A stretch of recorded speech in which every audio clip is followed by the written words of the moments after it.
Και παλάσιμον το Κύριο κλείνομαι. Συ Κύριε,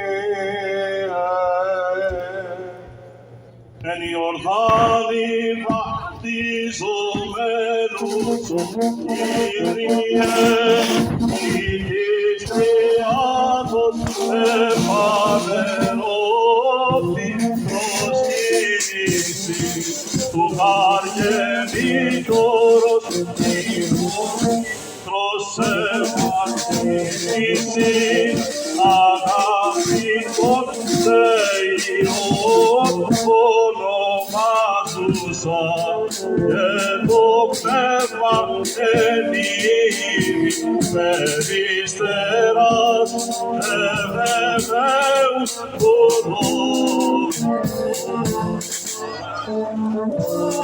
Επιφάνης Χριστέ ο Θεός και τον κόσμο φωτίσας δόξασι εν Ιορδάνη βαπτιζομένους σου Κύριε ή της Τριάδος επανερώθη προσκύνησης του αργενήτωρος η φωνή προς εμαρτύρηση αγάπητον σε Υιόν ονομάζουσα και το πνεύμα ενίδη περιστεράς ευεβαίου του λόγου ο ασφαλές.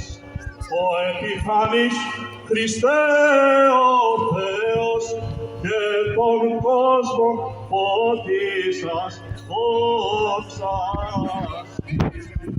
εν Ιορδάνη βαπτιζομένος σου Κύριε, ή της Τριάδος επανερώθη προσκύνησης ο αργενήτωρος η φωνή προς εμαρτύρηση αγάπητον σε Υιόν ονομάζουσα και το πνεύμα ενίδη περιστεράς ευεβαίου του λόγου το ασφαλές.